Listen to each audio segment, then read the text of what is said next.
do Senhor Jesus. Amém, amém, amém. Pode tomar o seu assento, louvando e aplaudindo ao nome do Senhor Jesus. Glórias a Deus. Se você puder abrir a sua Bíblia aí, assentado mesmo, na carta aos Hebreus, no capítulo 11.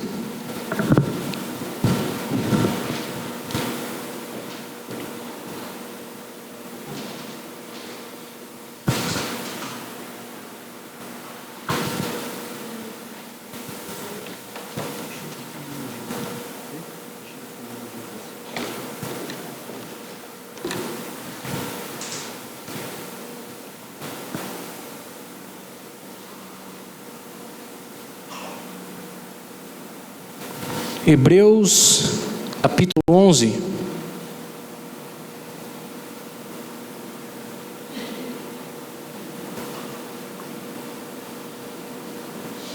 Estive ministrando essa palavra na quarta-feira,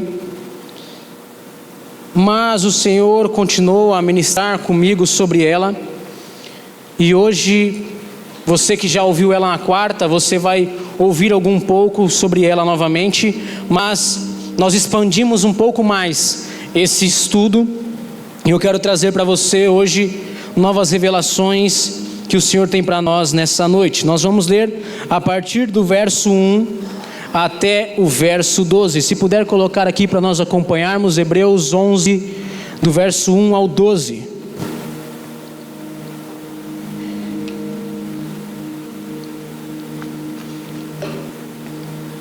Diz assim: ora, a fé é a certeza daquilo que esperamos e a prova das coisas que não vemos, pois foi por meio dela que antigos receberam bom testemunho.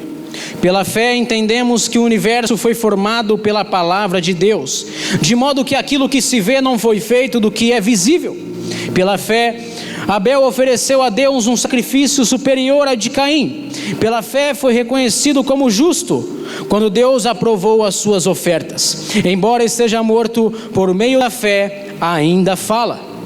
Pela fé Enoque foi arrebatado, de modo que não experimentou a morte, e ele não foi encontrado porque Deus o havia arrebatado. Pois antes de ser arrebatado, recebeu testemunho de que tinha agradado a Deus. Sem fé é impossível agradar a Deus, pois quem dele se aproxima precisa crer que ele existe e que recompense aqueles que o buscam. Pela fé, Noé, quando avisado a respeito das coisas que ainda não se viam, movido por santo temor, construiu uma arca para salvar a sua família. Por meio da fé, ele condenou o mundo e tornou-se herdeiro da justiça que é segundo a fé. Pela fé, Abraão, quando chamado, obedeceu e dirigiu-se a um lugar que mais tarde receberia como herança, embora não soubesse para onde estava indo. Pela fé, peregrinou a terra prometida, como se estivesse em terra estranha, viveu em tendas, bem como Isaque e Jacó, cordeiros da mesma promessa. Pois ele esperava a cidade que tem alicerces, cujo arquiteto e edificador é Deus. Pela fé, Abraão e também a própria Sara, apesar de estéril e avançada em idade, recebeu poder para gerar um filho, porque considerou fiel aquele que havia feito a promessa. Assim, daquele homem já sem vitalidade, originaram-se descendentes tão numerosos como as estrelas do céu e tão incontáveis como a areia da praia do mar. Esse texto, ele vem como um pano de fundo para nós nessa noite, pois esse texto é conhecido como um arsenal, um estoque de heróis da fé, combustíveis de fé. E nessa noite eu queria falar um pouco sobre isso, sobre uma fé que o Senhor estabelece em nosso coração, uma fé transcrisível, uma fé que nós não conseguimos explicar, uma fé que é narrada nesse texto de forma tão perfeita e que hoje eu trago aqui para nós. Essa epístola de Hebreus, ela foi escrita aos cristãos judeus da época, provavelmente pelos estudiosos, a segunda geração dos cristãos.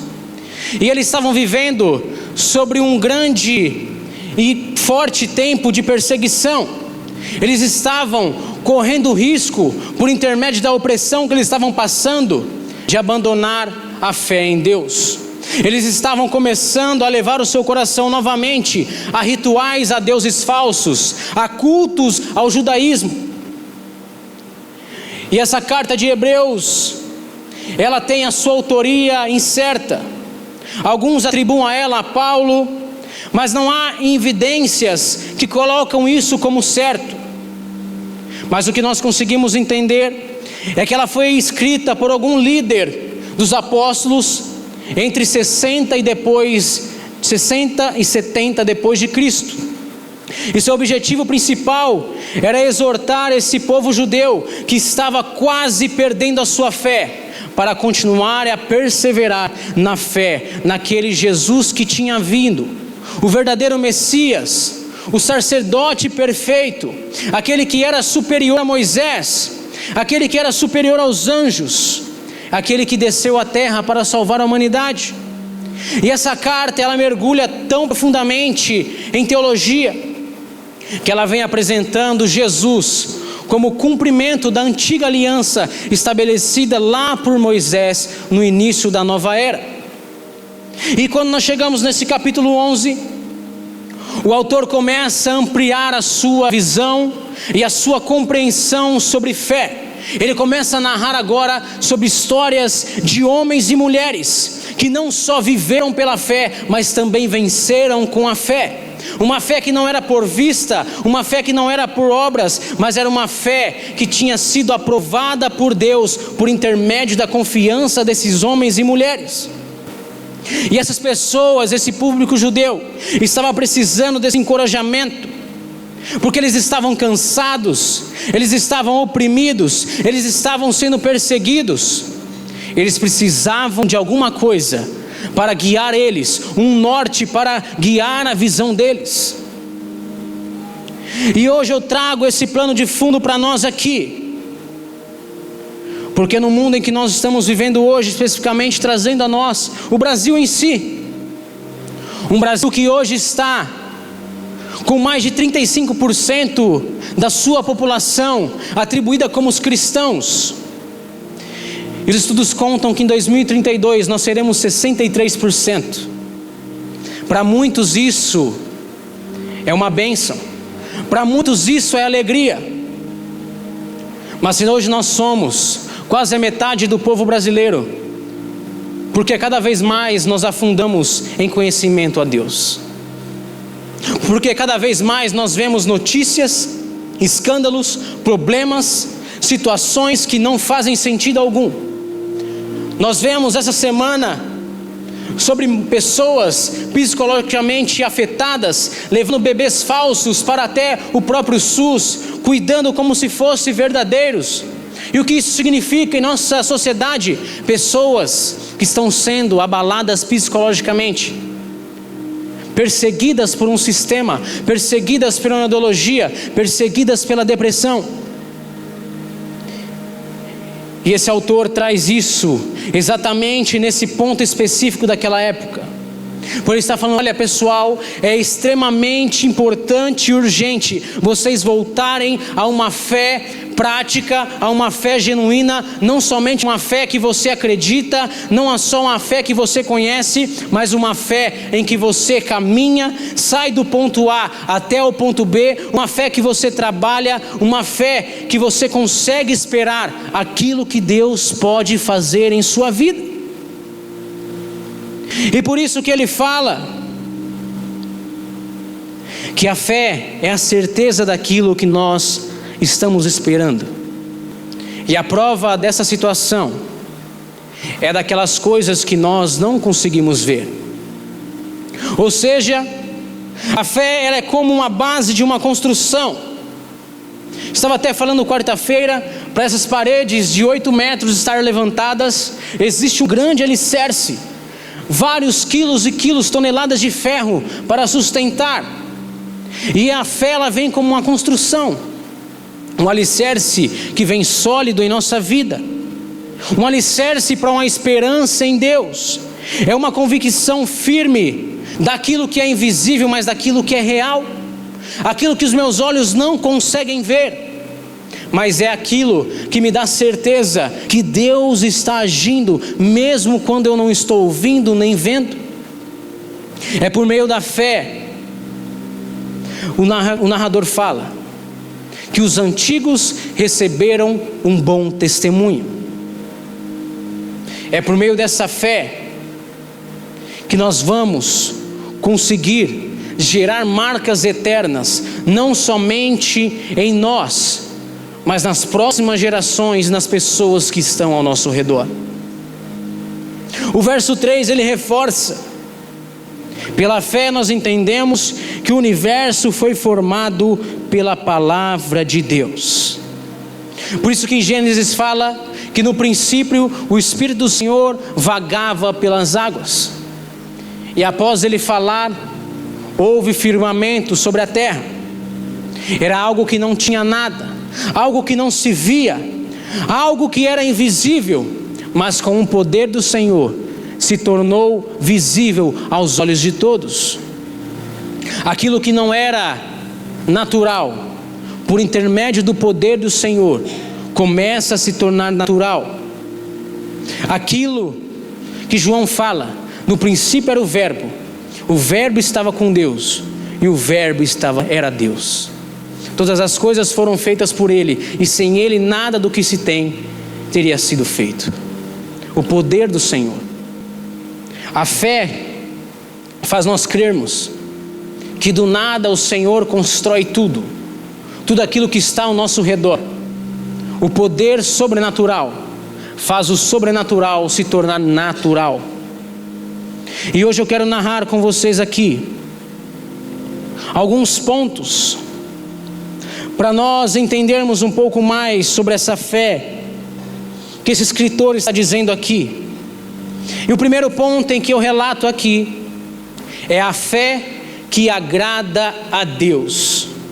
Se você quiser acompanhar novamente verso 4, ele diz assim: pela fé Abel ofereceu a Deus um sacrifício superior ao de Caim. Ele começa os textos dizendo pela fé, ponto. Ou seja, todas as ações dessas pessoas foram por intermédio da fé. Pela fé Abel ofereceu a Deus um sacrifício superior ao de seu irmão Caim. E o mais interessante é que, se você pesquisar, você vai entender e vai ver que Abel não é ensinado em nenhum momento a como oferecer um sacrifício a Deus.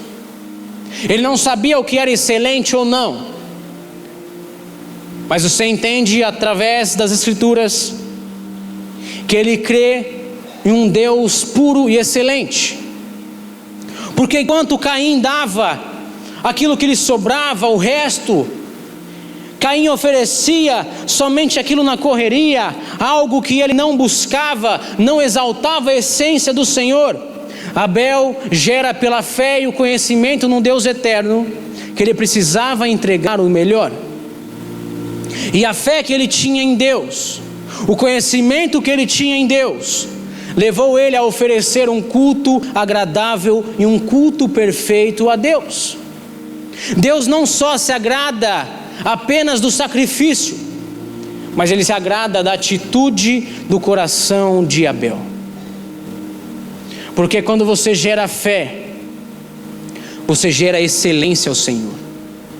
Quando você gera fé no Senhor Deus, você consegue devolver a Ele coisas agradáveis e perfeitas. Abel nos ensina que a verdadeira adoração, ela sempre nasce de uma fé que ela é genuína. Não é sobre você vir aqui e fazer rituais, fazer tradições que você conhece, não. Mas é sobre o seu coração, o seu interior, querer entregar o seu melhor ao Senhor Deus. Porque quando nós estamos adorando com fé, Tudo aquilo que nós entregamos, seja a nossa oferta, seja o nosso louvor, seja o nosso serviço, seja a nossa adoração, os nossos recursos, e ela começa a passar aquilo que é ordinário, e ela começa a se transformar em algo extraordinário aos olhos de Deus. É como um meio do mercado de trabalho. Aquele que faz o que todo mundo faz é mais um, mas aquele que faz diferente, ele se torna cada vez maior. E ele continua o texto no verso 5, ele conta outra história sobre isso. Ele fala agora sobre Enoque, e ele fala: pela fé, Enoque foi arrebatado, de modo que não experimentou a morte. Enoque é um personagem misterioso da Bíblia. Ele não tem obras registradas, ele não tem milagres contados, ele não tem conquistas, ele não tem guerras batalhadas, ele não tem nada. Ele não tem feitos extraordinários. Mas sabe o que ele tinha? Uma fé. Porque a fé que ele tinha no Senhor, narrada agora aqui, sobre os heróis da fé. A história fala em que ele andava lado a lado com Deus. A fé que ele tinha em Deus gerou ele ter um relacionamento, porque ele não buscava o poder de Deus, ele não buscava as mãos de Deus, ele não buscava nada daquilo de benfeitoria que Deus poderia dar a ele para agradar ou não. Mas a história fala que mediante a sua fé em Deus, ele conseguiu conquistar o coração de Deus. A fé que Enoque tinha fez ele andar lado a lado com Deus.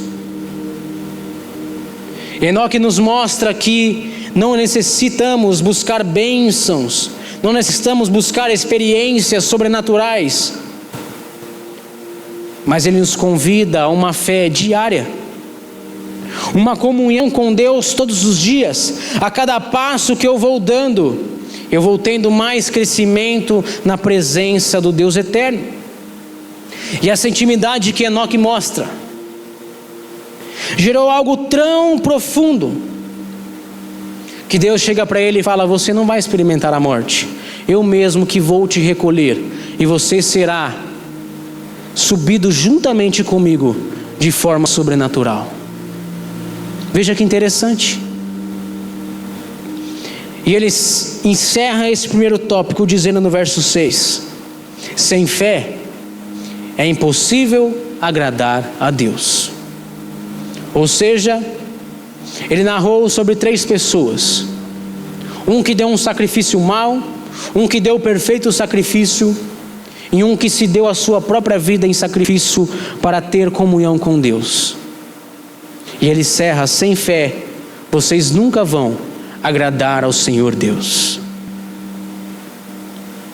Agradar ao Senhor Deus não é difícil, é impossível quase.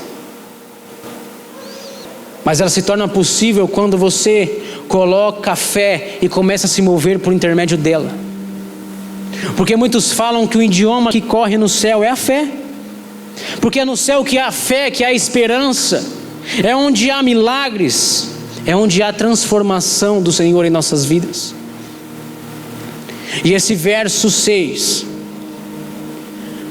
é um ponto essencial para nós compreendermos que nenhuma obra que nós podemos fazer, nenhuma ação que nós podemos fazer, mesmo que ela seja o mais impressionante, nada pode substituir a fé. Deus não busca primeiramente as nossas realizações, mas a primeira coisa que Deus busca em nós é a nossa confiança. Porque quando nós cremos que Ele existe, quando nós confiamos nele em nossos dias, a Bíblia fala que Ele o recompensa aqueles que os buscam e abre as portas para uma dimensão sobrenatural do seu conhecimento e da sua presença. A fé, ela traz ao Senhor Deus para perto de nós. Em segundo lugar, a fé que desafia a visão do presente. Verso 7, ele fala sobre uma fé que é construída no invisível. Ele fala sobre Noé. Pela fé, Noé, quando avisado a respeito das coisas que ainda não se viam. Ou seja, Noé foi avisado de um dilúvio num tempo de seca. Noé é avisado de umas coisas que ele nunca tinha visto na vida. Noé é avisado de coisas que ele não sabia quando veriam. Coisas que ele não conseguia enxergar, nem sequer imaginar. Mas a história fala que após o Senhor falar com ele, ele começa a construção de uma grande arca. E a história fala que ele passa décadas e décadas construindo fisicamente aquele barco, aquela visão que ninguém entendia, porque aquela visão de presente não fazia nada de sentido aos olhos daquelas pessoas. Mas ele tinha uma promessa que o Senhor o tinha dado, que algo iria acontecer. E Noé, ele nos ensina que muitas vezes a nossa fé não tem nada a ver com aquilo que nós estamos vivendo no presente, mas a promessa de Deus é sobre um futuro, uma palavra recebida. E Noé, ele constrói dia após dia, força após de força, fisicamente, sem sequer ver uma gota de chuva em 120 anos. E muitas vezes nós temos promessas que nós carregamos dentro de nós, mas muitas vezes elas vão exigir de você ações no presente. A fé, ela exige trabalho. A fé, ela exige perseverança, ela exige resiliência, ela exige resistência aos outros que estão ao seu redor, porque quando você tem uma palavra de Deus, que algo vai acontecer no meio desse caminho, você precisa ter coragem e você precisa ser diferente, porque muitas vezes a visão que Deus deu a você, Ele não deu a mais nenhuma pessoa, e você precisa acreditar. Noé, ele tem uma palavra. Nem seus próprios filhos, nem sua esposa recebem a palavra. Ele recebe a palavra sozinho. Ele tem que batalhar até com os seus dentro de casa, porque ele tinha uma visão que o Senhor o tinha dado. E talvez você esteja em um cenário que você precisa construir uma arca hoje. Uma arca talvez seja um casamento, seja um ministério, seja uma visão, mas que você não está vendo nada acontecer. Você não vê uma gota de chuva. Mas Noé, ele é mencionado como um herói da fé, porque ele não precisou nada, ele não precisou que as coisas viessem até ele. Ele começa a construir a arca por intermédio próprio, porque ele confiava que o Senhor tinha falado e ele era justo e fiel para cumprir. Em terceiro lugar, eu penso sobre a fé que faz nós nos movermos. Do verso 8 ao verso 10, vai dizer um pouco sobre isso. Abraão vai nos ensinar sobre uma fé sem um destino, uma fé que faz nós nos movermos. E ele fala no verso 8: pela fé, Abraão, quando chamado, obedeceu e dirigiu-se a um lugar que mais tarde receberia como herança. Vamos mais uma vez entender aqui a ortografia. Pela fé, ponto. Quando chamado, ponto. Obedeceu e dirigiu-se a um lugar que mais tarde receberia como herança.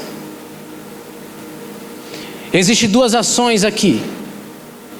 o presente em que ele é chamado, o presente em que ele obedece, o presente em que ele se dirige, mas automaticamente, sem nada, o texto se transforma em algo do futuro, para um lugar que mais tarde receberia como herança.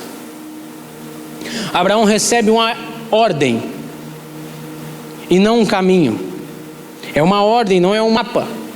Ele não sabia para onde ele iria, ele não sabia como ele iria,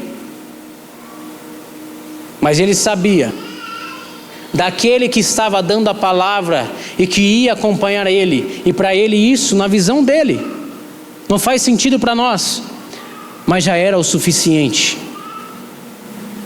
A sua fé se movia juntamente com ele, porque ele não apenas crê, mas a história fala que ele começa a caminhar. Ele sai da sua casa, da sua tenda, dos seus descendentes. Ele sai da zona de conforto fisicamente. E você vai entender no final porque eu estou falando de ações físicas no começo aqui. Ele segue a voz do Senhor. Ele abandona tudo. E uma palavra que Abraão sempre dizia, se você voltar um pouco aí lá em Gênesis, quando o Senhor vinha para falar com ele e chamava, ele usava uma palavra que dizia assim: eis-me aqui. Esse termo eis-me aqui, naquele tempo era usado pelos escravos, porque quando um chefe chegava, falava escravo, ele falava eis-me aqui. O que significava eis-me aqui? Estou aqui para fazer o que o Senhor me manda, não importa o que você está dizendo.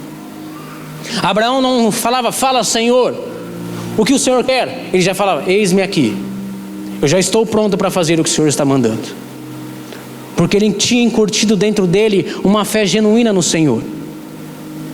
Ele caminha, ele se levanta, e ele começa a sua jornada, uma jornada de uma fé que é totalmente genuína em você. Porque em cada movimento em que Abraão ia dando, ia tirando ele de um conforto, ia tirando ele de uma segurança, ia tirando ele do desconhecido, conhecido, e lançando ele a um desconhecido que ele nunca tinha visto e que ele ainda iria receber. Mas ele confiava na palavra e na promessa de Deus. Abraão deixa status, deixa segurança, deixa relacionamentos. Por isso que nós cantamos, perdendo tudo por amor e com alegria. Isto é, perder tudo e com alegria, por amor ao Senhor Deus. Ele seguia uma promessa de algo que viria ainda a se cumprir, porque ele sabia que a palavra do Senhor ia muito além daquilo que ele vivia. E por isso que no verso 10 fala que ele sabia dentro de si, e isso não é narrado lá em Gênesis, mas agora é revelado aqui pelo escritor. Ele fala, pois esperava a cidade que tem alicerces, cujo arquiteto e edificador é o Senhor Deus. Abraão não esperava lugares maravilhosos. Abraão não esperava um jardim do Éden, não. Ele esperava um lugar que tinha os alicerces fundados, cujo arquiteto, o fundador e edificador era o Senhor Deus. Veja que interessante isso. Essa era a fé que Abraão carregava. Quando ele estava pronto a desistir, ele já sabia, tem um lugar reservado para mim, que eu não consigo enxergar, mas o Senhor tem preparado para mim. E parece conosco nessa noite, porque nós estamos esperando um lugar que nós não conhecemos. João narra que há ruas de ouro, muros de jaspe,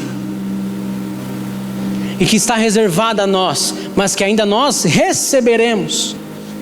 Mas essa é a fé que faz nós nos movermos, um lugar que é edificado e plantado pelo Senhor Deus. Talvez você esteja assim nessa noite. O Senhor te chama para transicionar de um lugar, talvez seja físico, que você precisa tomar uma atitude física, mas para algo que somente Deus pode começar a construir depois que você der o primeiro passo. Porque uma fé verdadeira, Uma fé genuína no Senhor faz nós transformarmos o nosso coração. E de repente o nosso amor ao mundo não existe mais.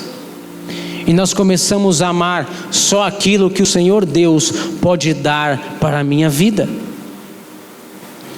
E em quarto lugar, a fé que gera confiança no meio do impossível. E esse é o ponto do que nós lemos até aqui, que mais me chama a atenção. Porque agora vai falar sobre Sara. Ele fala aqui no verso 11: pela fé, também Sara recebeu o poder de conceber, mesmo sendo estéril e avançada em idade. Agora o texto mudou completamente. Agora o escritor mudou a sua verbalização. Ele começou agora a escrever coisas diferentes. Porque até agora Abel precisou entregar fisicamente, Enoque precisou andar com o Senhor, Noé precisou construir fisicamente, Abraão precisou sair fisicamente, andar. Mas agora Sara não tem o mesmo benefício que todos eles tiveram. Porque diferentes dos exemplos anteriores, onde a fé gerava ações visíveis aos olhos, agora nós vemos uma mulher que não pode fazer absolutamente nada. Porque isso está falando aqui, sendo estéril e sendo avançada em idade. O que Sara poderia fazer? O que Sara poderia tomar de ação? Nada. O seu corpo já estava em idade avançada, já estava sacramentado que ela era estéril, mas ela muda uma coisinha diferente além dos outros, que todos os outros agiram e creram, mas agora ela crê. Por isso que o texto continua: porque considerou fiel aquele que lhe havia feito a promessa. Ou seja, o texto fala que o poder de conceder um filho só veio porque ela considerou fiel aquele que tinha dado a palavra. A fé de Sara agora é diferente dos outros. É uma fé de descanso, é uma fé de confiança na fidelidade de Deus. E isso foi suficiente para liberar um poder sobrenatural do alto sobre a vida dela. Porque quando não havia mais força, não havia vida, a sua confiança naquele que tinha dado a palavra gerou Isaac dentro dos seus ventres. E Sara, ela nos ensina profundamente sobre aquilo que mais tem pego pessoas ultimamente, qual tenho conversado. Momentos, situações, períodos que nós não podemos fazer nada para a nossa situação mudar. E você ouviu os 3 tópicos até aqui, e você fala: eu não posso andar, eu não posso gerar um sacrifício, eu não posso construir, eu não posso fazer nada. Isso não tem mais solução. Eu não tenho poder sobre essa situação, porque já está sacramentado. Eu não posso fazer nada. Mas Sara está ensinando que nesses momentos, o que nós precisamos absolutamente fazer para que a nossa situação mude é confiar naquele que deu a palavra que tudo seria diferente. A promessa que o Senhor deu a você, ela precisa vir à tona nesses dias que nada consegue sair do lugar por suas ações. O milagre de Sara não vem por uma ação dela, vem apenas pela sua confiança. E essa confiança que ela teve, e no texto fala, o texto poderia ter narrado porque ela confiou naquele que deu a promessa, mas o texto relata que ela considerou fiel, abre parênteses, fiel. Ela sabia que Deus era fiel, não somente um Deus, mas sabia que Ele era fiel. Uma confiança no meio da fidelidade ao Senhor. Uma confiança que permitiu ela acessar aquilo que era impossível. Porque sabe o que é o mais interessante? Porque existe mais um caso sobre esterilidade na Bíblia, que é o caso de Ana. A história fala que Ana está no meio do pátio, e ela está tão agonizando em tristeza, que ela começa a orar ao Senhor Deus, e Ele fala, pare de se embriagar, e ela fala, não, é que eu estou tão atormentada, que eu não consigo mais proferir palavras. E Ele solta uma palavra para ela, fala assim, olha, e aquilo que você está pedindo vai acontecer, mas Ana tem que tomar uma ação, porque a história fala no verso seguinte, que ela chega e se deita com Eucana. Ela precisou gerar ação. Mas Sara não. Sara só precisou confiar naquele que era fiel. Um casal totalmente idoso, um casal com sua produtividade morta,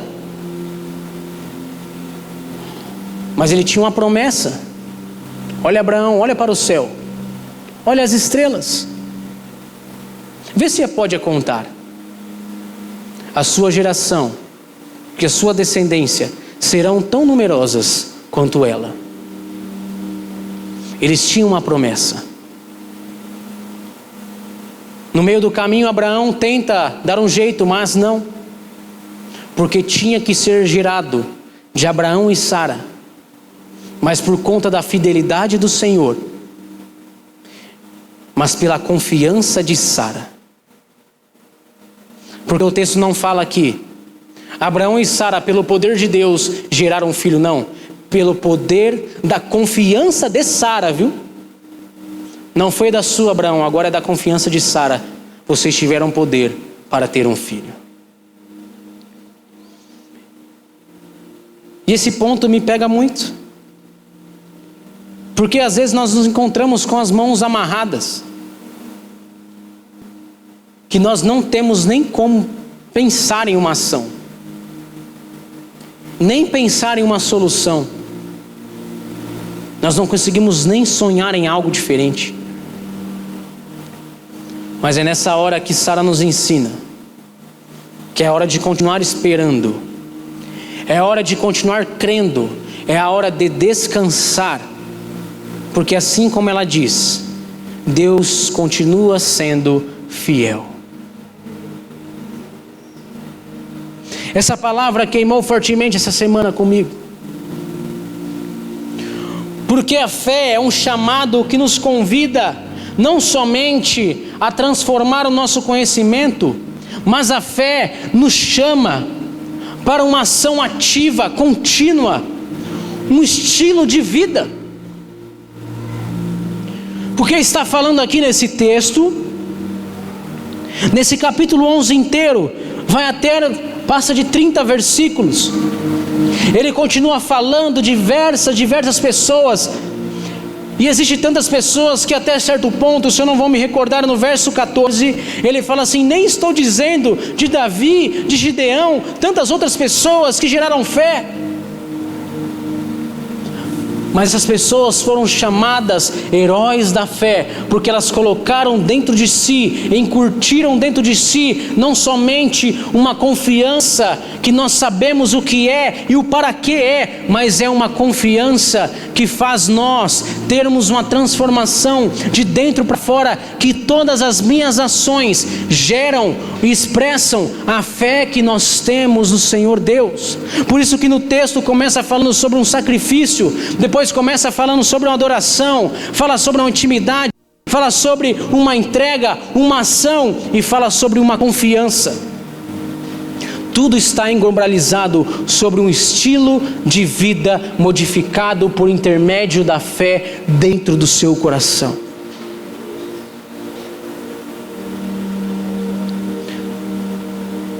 Muitos de nós hoje estamos aqui com coisas que não saem do lugar. E nem precisa ser o Espírito para falar isso, é que hoje nós vivemos num mundo assim. Eu até brinco lá em casa sobre as profetadas, onde o cara chega assim: olha, quem tem um problema na justiça? Irmãos, quem que não tem problema na justiça? Eu estou falando hoje sobre problemas que são atualmente em todos nós. Todos nós temos algo que não está 100% de acordo com a promessa de Deus. Todos nós estamos em situações que ainda estamos esperando alguma coisa transformar. E eu não preciso saber da vida de ninguém para falar isso, porque é generalizado, é algo normal. Mas em tempos dessa superficialidade, nesse tempo de uma crise moral, uma crise de uma fé diluída, nessa noite nós somos convidados a não só crer, mas viver pela fé. Porque a nossa base de vida não é sobre aquilo que nós podemos ver, não é sobre aquilo que nós conseguimos gerar com o nosso coração, não.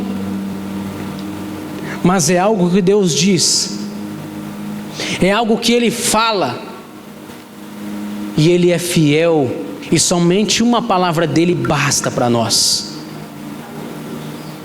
Por isso que no verso anterior, no capítulo 10, no verso 38, Ele começa a transformar a sua narrativa para essa fé, e Ele fala, abre parênteses, o justo vive pela fé.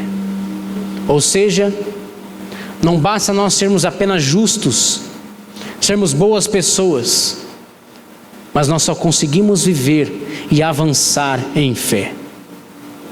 Sabe o que é o mais interessante? Todas as vezes que vem alguém aqui contar um testemunho, sempre usam a mesma coisa: Deus fez o que eu não esperava. Deus tinha me dado a promessa, eu sabia da promessa, mas Deus fez algo que eu não esperava. 2 exemplos claros, Larissa falou aqui. Nós tínhamos a promessa que Deus ia fazer, mas foi de uma forma que nós entendemos. A Ana Júlia falou, eu tinha a promessa que eu ia ficar lá, mas aconteceu de uma forma que eu não entendia. Por isso que o texto fala, aquilo que o Senhor Deus tem para você, olhos não viram, ouvidos não ouviram, e nem subiu ao teu coração. É aquilo que Deus tem para aqueles que creem nele. Esses exemplos nos trazem à tona de que mesmo que você esteja desolado, mas um dia você esteve aqui contando que Deus fez algo que você não esperava, e Deus continua fazendo coisas que nós não conhecemos e coisas que nós não esperamos acontecer. Talvez você encontre com promessas que você teve, você agiu e deu errado. E você fala assim, eu não vou fazer mais, porque deu errado. Mas sabe o que é o mais interessante? Vá comigo novamente nesse capítulo 11. E você vai sair daqui com um ponto de interrogação na sua cabeça.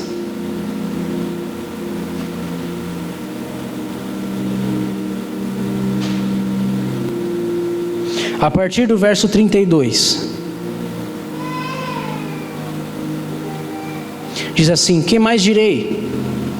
Não tenho tempo para falar de Gideão, de Baraque, de Sansão, de Jefté, Davi, Samuel e os profetas, os quais pela fé conquistaram reinos, praticaram a justiça, alcançaram o cumprimento das promessas, fecharam bocas de leões, apagaram o poder do fogo, escaparam do fio da espada, da fraqueza tiraram força, tornaram-se poderosos na batalha, puseram em fuga exércitos estrangeiros. Houve mulheres que pela ressurreição tiraram de volta os seus mortos, foram torturados e recusaram a ser libertados para poderem alcançar uma ressurreição superior. Outros enfrentaram zombrarias, açoites, outros foram acorrentados, colocados em prisão, apedrejados, cerrados ao meio, posto à prova, mortos ao fio da espada, andaram errantes, vestidos de pele de ovelha e de cabros, necessitados, afligidos, maltratados, o mundo não era digno deles, vingaram pelos desertos e montes, pelas cavernas e grutas. Todos estes receberam bom testemunho por meio da fé. No entanto, nenhum deles recebeu o que havia sido prometido. Deus havia planejado algo melhor para nós, para que conosco fossem eles aperfeiçoados. Zombarias, açoites, problemas, perseguições, mortes, injustiças. Sabe o que é o mais interessante? Às vezes as nossas ações não trazem benefícios e resultados imediatos. Abraão, você vai ser pai de multidões. Tive Isaac, legal, maravilhoso, uau.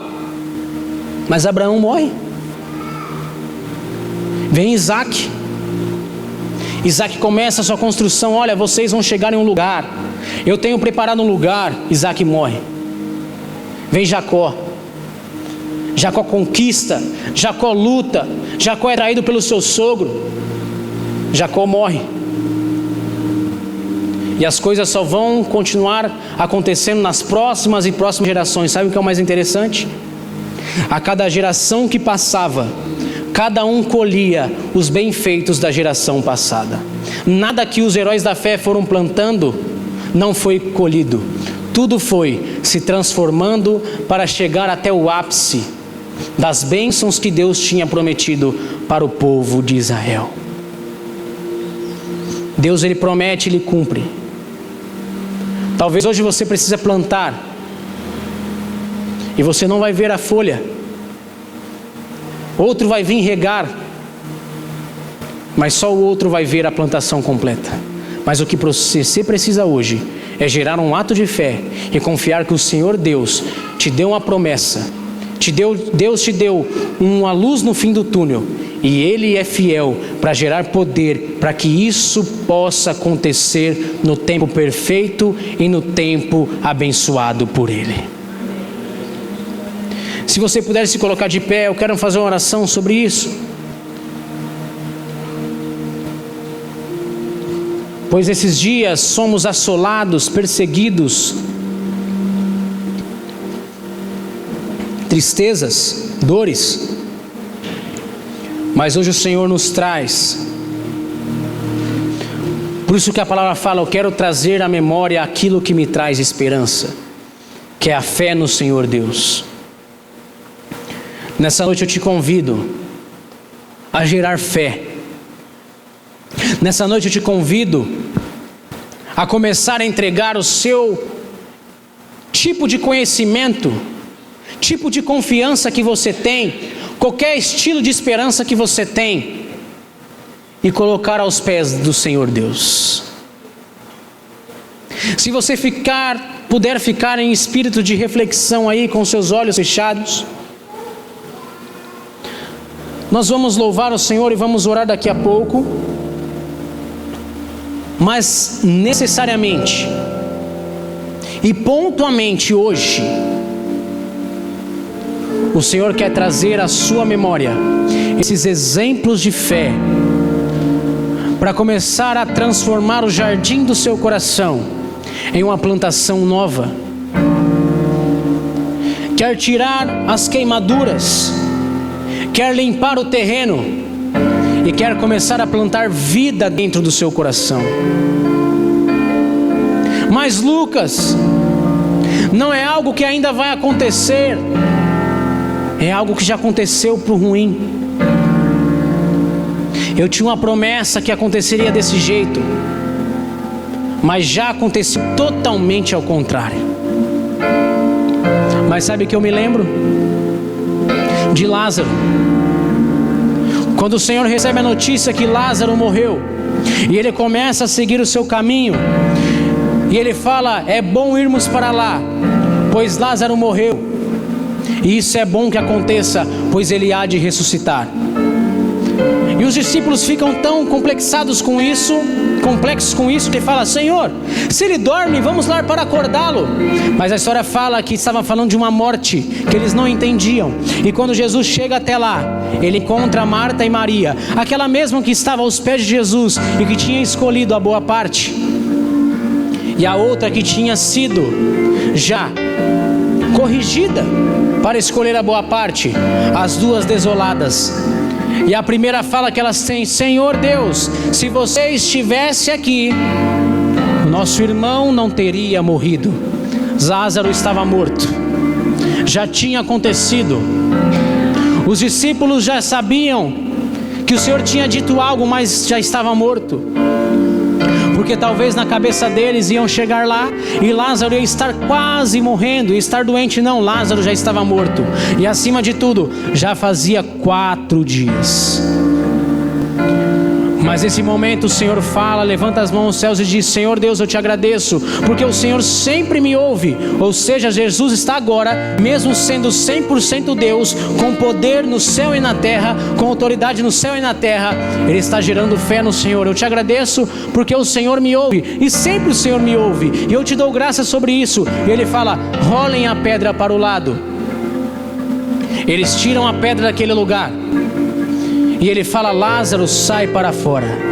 E naquele momento, aquelas pessoas veem um milagre excepcional, um milagre maravilhoso. Marta e Maria já tinham enfaixado, já tinham consolado, já estavam fazendo os rituais de mortes após, mas o Senhor não tinha chegado, mas Ele tinha prometido que Ele chegaria, e tinha uma promessa para aquele lugar, que o milagre ia acontecer, e mesmo que estava morto, voltou à vida pelo poder de Deus. Nada é impossível para Deus, nada é impossível para o nosso Deus. Pela fé, sendo encontrado confiante, Sara, sabendo que aquele era fiel, teve poder para gerar uma vida no seu ventre. Não importa o que você passa nessa noite, não importa o problema que você está lá na sua casa, lá no seu serviço, lá na sua família, que você fala: não tem mais jeito, eu fiz, deu errado, não vou fazer de novo. Mas o Senhor hoje está falando: gere mais uma vez fé no seu coração, gere mais uma vez confiança naquele que deu a palavra, não nas circunstâncias que você está vendo, não naquilo que é presente.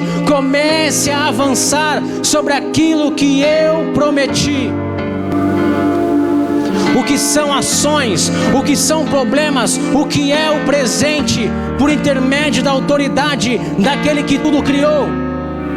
O Senhor Deus nos traz à memória hoje sobre um poder descritível, um poder sobrenatural, um poder que faz o natural vir à tona, um poder que faz o invisível vir à tona. O que é o que você fala que não tem mais jeito? E hoje eu repreendo esse pensamento em nome de Jesus, porque enquanto o Senhor ainda não voltar, ainda tem jeito sim, ainda tem transformação sim, ainda tem um novo começo sim. Eu quero orar com você, e depois nós vamos adorar Ele em louvor, em exaltação. Mas antes eu pediria que você colocasse a mão no seu coração, como um ato de fé, se você puder, lógico. E eu quero orar com você, mas eu quero que agora você não fale nada, e você apenas confirme essa oração pela misericórdia no Senhor. E eu quero orar com você. Senhor Deus, nesse momento eu oro agora com esse povo, essa igreja e os seus filhos. Pessoas que estão talvez desoladas, pessoas que estão desanimadas, pessoas que não têm mais nem vontade de agir, nem de levantar, nem de seguir, nem de fazer nada, nem de confiar, Pai. Pessoas que estão cansadas e sobrecarregadas daquilo que estão vivendo, que estão machucadas pelo presente, pessoas que estão amarguradas, pessoas que estão com a mão atadas, pessoas que dizem que não tem mais jeito, pessoas que até dizem: onde está o Senhor? Vem aqui, sentem o poder, vem aqui, sentem um renovo, mas a situação não muda, e nós começamos a ficar tristes, e nós falamos: Senhor, o Senhor está fazendo tanto, mas por que isso o Senhor não faz? O Senhor faz na vida dos outros, mas o Senhor não faz isso.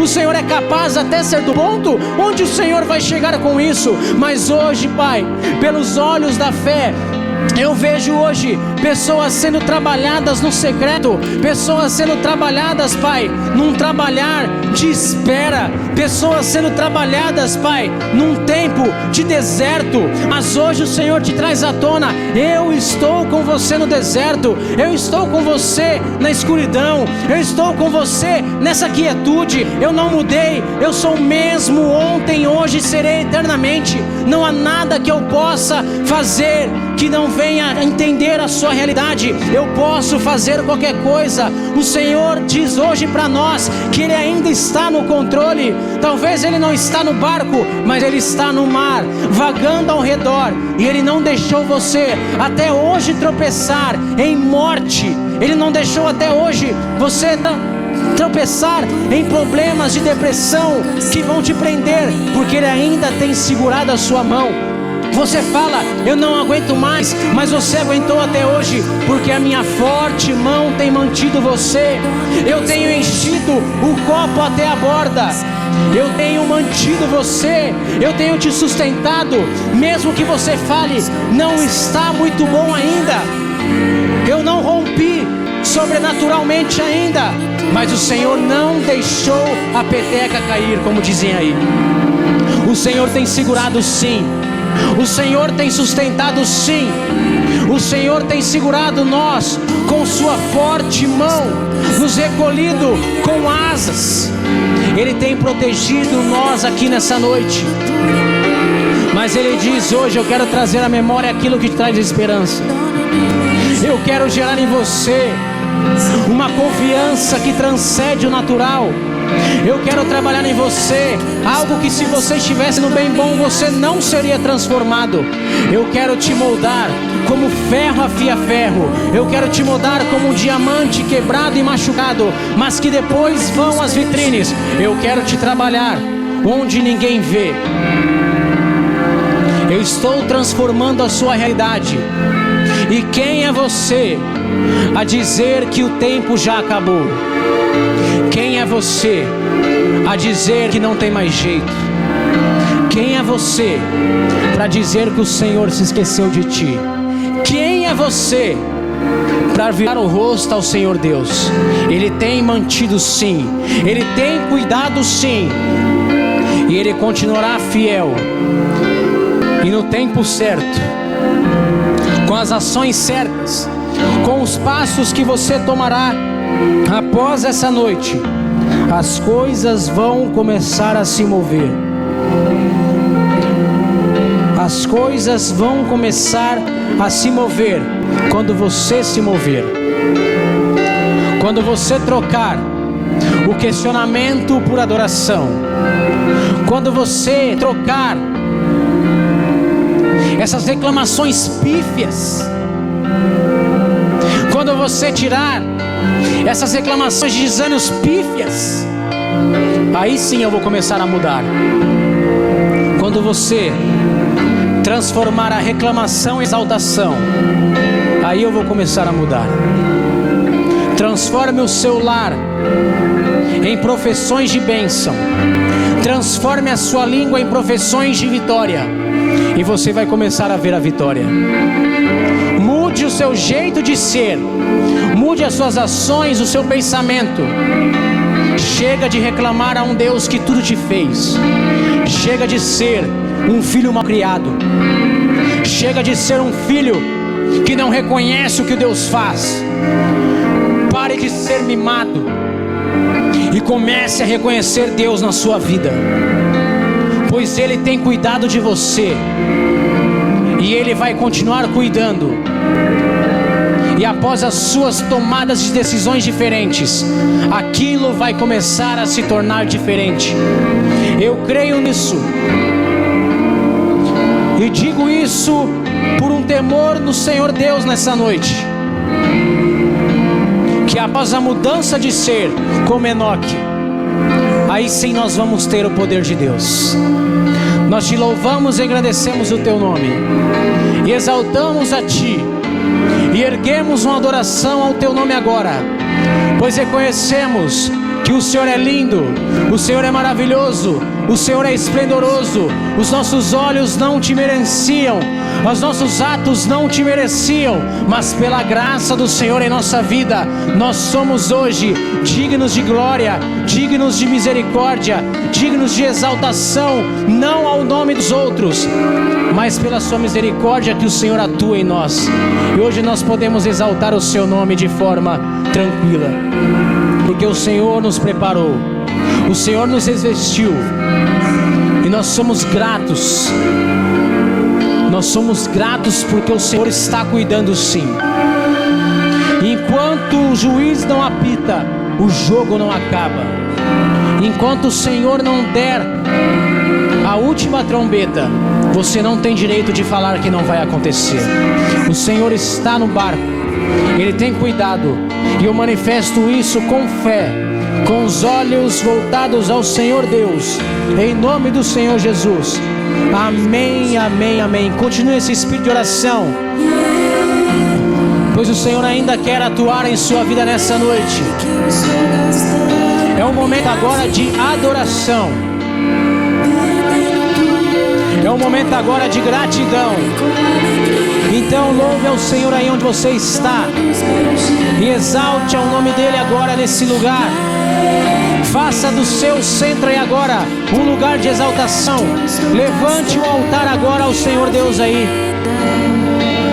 Perdendo tudo por amor e com alegria, dono dos meus dias,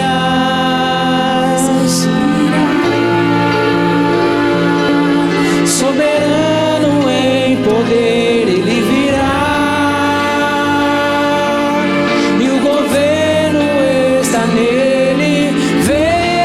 Ele traz consigo a sua recompensa, Ele virá. Soberano em poder, Ele virá, e o governo está nele. Vejam, Ele traz consigo a sua recompensa, Ele virá. Se você sente no seu coração aí que necessita de uma oração para uma ativação no seu coração nessa noite, você que acredita sobre uma transmissão de unção, você que precisa de força para continuar, eu te convido aqui à frente, e nós os presbíteros estaremos orando para você. Se você quer receber uma oração agora, se você quer receber a imposição de